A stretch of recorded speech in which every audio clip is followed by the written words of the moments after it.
जय श्री कृष्णा, राधे राधे। स्वागत है आपका आपके अपने YouTube channel God health and beauty में। तो दोस्तों, छठ का महापर्व हर साल कार्तिक माह के शुक्ल पक्ष की षष्ठी तिथि को मनाया जाता है। इस दिन भगवान सूर्य और छठी माता की पूजा का विधान है। ऐसा माना जाता है कि छठ की पूजा तब तक पूर्ण नहीं होती जब तक इस पावन पर्व की कथा ना सुनी जाए।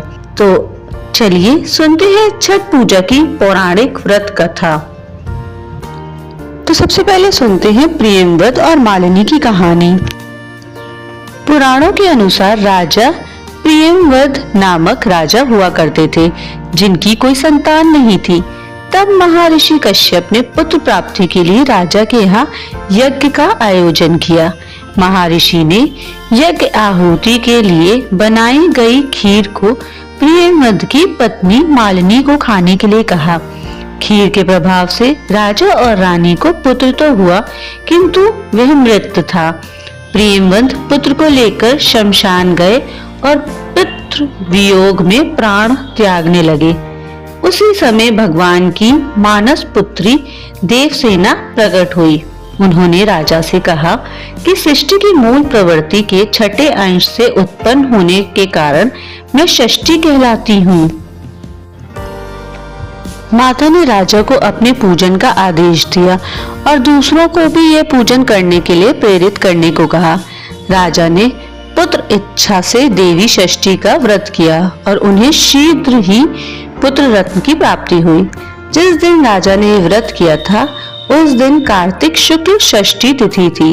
तभी से छठी मैया के पूजे जाने की परंपरा आरंभ हुई थी।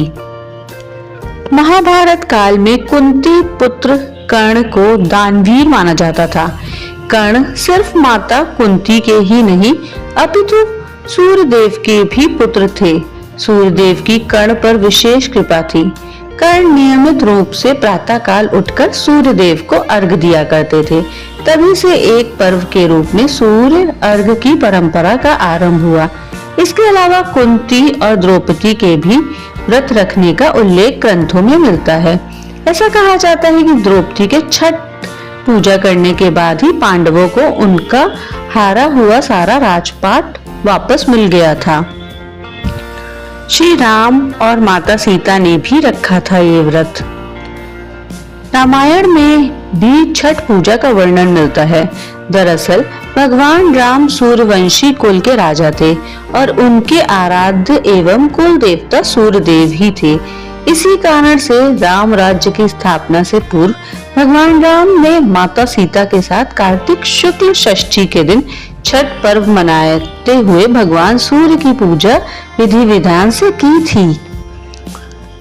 दोस्तों, मार्कंडेय पुराण में भी छठ पूजा का वर्णन है। मार्कंडेय पुराण में भी इस बात का उल्लेख मिलता है कि छठी मैया प्रकृति की अधिष्ठात्री देवी हैं और इसके साथ ही भगवान सूर्य की बहन भी हैं। छठी मैया को संतान सुख, संतान की दीर्घायु और सौभाग्य प्राप्त करने वाली माता माना गया है। जब बच्चे के जन्म के छठे दिन उसकी पूजन की जाती है तब इन्हीं माता को स्मरण किया जाता है। इनकी कृपा से न सिर्फ संतान को हर तरह की सुख सुविधा प्राप्त होती है, बल्कि उसके जीवन में आने वाले कष्टों का अपने ही आप निवारण हो जाता है। तो दोस्तों, ये थी छठ पर्व की पावन कथाएं, जिसे सुने बिना आपकी छठी पूजा अपूर्ण मानी जाती है। तो फ्रेंड्स, आज की वीडियो में फिलहाल इतना ही। यदि आपको मेरी सुनाई हुई कथाएं अच्छी लगी हैं और मेरा वीडियो हेल्पफुल लगा है तो प्लीज इसे लाइक करें, शेयर करें फ्रेंड्स और फैमिली के साथ और मेरे चैनल को सब्सक्राइब करें। Thank you so much for watching.